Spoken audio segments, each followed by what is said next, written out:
उत्तर भारत की film city के नाम से मशहूर नोएडा स्थित मारवा स्टूडियो में 3 दिवसीय नोवा ग्लोबल लिटरेरी फेस्टिवल नोएडा 2023 के दूसरे दिन के दूसरे सत्र में प्रसिद्ध कवियों द्वारा मुशायरा का प्रदर्शन किया गया, जिसमें भारत के कवियों और कवयित्रियों ने हिस्सा लिया। दीप प्रज्वलन और गणेश वंदना के साथ कार्यक्रम की शुरुआत की गई। कार्यक्रम में doctor Sandeep Marwah, chancellor AAFT university and president ICMEI, doctor Mridula Tandon, social worker Sushil Bharti, festival director मौजूद रहे। कार्यक्रम में पुष्पगुच्छ भेंटकर अतिथिगण का स्वागत किया गया। वहीं doctor Sandeep Marwah, chancellor AAFT university and president ICMEI ने सभी लोगों का शुक्रिया अदा किया और कहा, मुशायरा भारतीय संस्कृति का महत्वपूर्ण घटक है। इस तरह के सांस्कृतिक कार्यक्रमों से बहुत कुछ सीखने को मिलता है। मुशायरा शायरी और गजल से अपनी बातों को बहुत आसान तरीके से कहा जाता है। कार्यक्रम में शराफ नानपरवी, एडमिरल खुर्रम, शहजाद नूर, शिशिर सोमवंशी, जावेद मुशीरी, शाहिद अनवर जैसे जाने माने कवियों ने हिस्सा लिया और सुंदर शायरी और गजल प्रस्तुत कर सभी को मंत्रमुग्ध कर दिया। बता दें कि वहां मौजूदा अतिथिगण से लेकर स्टूडेंट्स तक ने शायरी और गजलों को खूब एंजॉय किया। बता दें कि कार्यक्रम में न्यूज बुलेटिन मंथन का अतिथिगण द्वारा पोस्टर भी लॉन्च किया गया। इसके साथ ही दिनेश कालिया द्वारा लिखित किताब डायनामिक्स ऑफ ग्रोथ का विमोचन भी किया गया। कार्यक्रम में उपस्थित अतिथिगण को फेस्टिवल मोमेंटो देकर सम्मानित किया गया। इसके साथ ही कार्यक्रम के समापन समारोह में सुशील भारती, फेस्टिवल डायरेक्टर द्वारा सभी अतिथिगण और स्टूडेंट्स का धन्यवाद ज्ञापन भी किया गया। जो आज मुशायरा हुआ है ग्लोबल लिटरेरी फेस्टिवल में, क्या कुछ कहेंगे, कैसा रहा अनुभव? देखिए, हर लिटरेचर फेस्टिवल का एक बहुत बड़ा हिस्सा होता है कवि सम्मेलन और मुशायरा। कल हमारे यहाँ पे कवि सम्मेलन हुआ जो बहुत ही सराहा गया।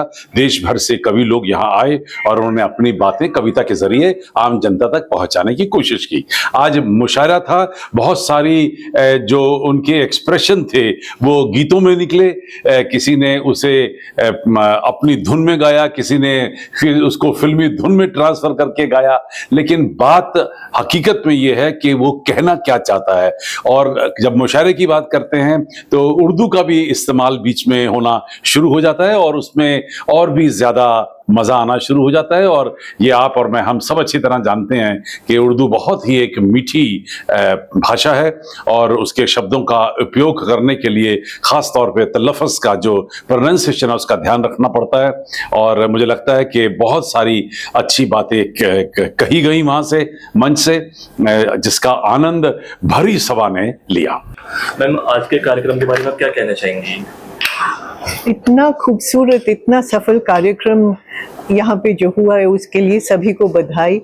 जो आयोजक हैं मारवा स्टूडियोज हैं, संदीप मारवा जी हैं, चांसलर हैं, उसके बावजूद इतना वक्त निकालते हैं, 3 दिन का ये लिटरेरी फेस्टिवल करते हैं। सुशील भारती जी, जिनकी वजह से ये सारा कार्यक्रम इतने सुनियोजित तरीके से होता है। और जो शायर आज आए और जिस तरह उन्होंने सुनाया, क्या variety, from a retired Admiral of the Navy to a forest officer, to people who work only with poetry and dream of nothing but poem and the literature. हर तरह का इंसान वहाँ था। 5 जनों के अंदर ऐसी शायरी सुनी कि मैं क्या, जितने हाजिर थे सब ने वाह वाह करी। और अच्छा ये लगा कि आज की जो जनरेशन है, उस जनरेशन में जो आप लोग इतने अहम आगे का भूमिका निभाने जा रहे हैं, मीडिया वाले हैं, जर्नलिस्ट बनेंगे, तरह तरह से आपकी सोच आगे पेश आएगी इलेक्ट्रॉनिक मीडियम में। आप लोगों को ये शायरी और इस तरह से शब्दों का खेल समझ आए, इससे बेहतर आपकी स्टडीज में क्या होगा। मुझे ये कार्यक्रम बहुत पसंद आया। सर, आज इतना बड़ा कार्यक्रम रखा गया है मारवा स्टूडियो में, इस बारे में क्या कहना चाहेंगे? ये बहुत खूबसूरत प्रोग्राम रहा, बहुत डिफरेंट एक्सपीरियंस था। मैंने जैसा अभी निज़ामत के दौरान कहा कि ऐसे ऑडियंस हमको नसीब से मिलते हैं।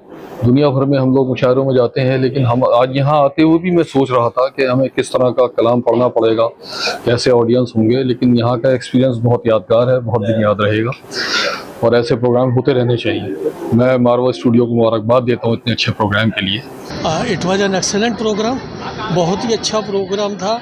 और मेनली मुझे ये लगा कि this is a motivating to youngsters, युवा पीढ़ी को यहाँ एक साथ इतने बड़े समूह में देख के बहुत अच्छा लगा और it was wonderful programme. Sir आपकी बुक भी लॉन्च हुई है, उसके बारे में मेरी द डायनेमिक्स ऑफ ग्रोथ करके एक बुक लॉन्च हुई है।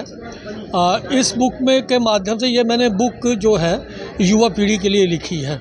मुझे ऐसा फील होता है, I work more than 40 years in the corporate and I trend and developed more than 25,000 young engineers and managers. तो जब उनसे बात करता था तो मुझे लगता था कि कहीं ना कहीं युवा पीढ़ी किसी भटकाव में है, उनको उनकी समस्याओं का हल नहीं मिल रहा, वो कुछ चाहते हैं और उनको कोई ऐसा मार्गदर्शन करने वाला नहीं है। अगर वो मेरे पास आते थे कि भाई सर ये इसका आंसर क्या है या हमारी प्रॉब्लम है, तो मैं एक क्वेश्चन का आंसर दे सकता हूँ, पूरा उनको नहीं बता सकता। तो उस समय इसलिए मैंने फिर ये किताब लिखी कि जो भी युवा मेरी किताब को देखेगा या पढ़ेगा तो उसको वो एक मार्गदर्शन मिलेगा।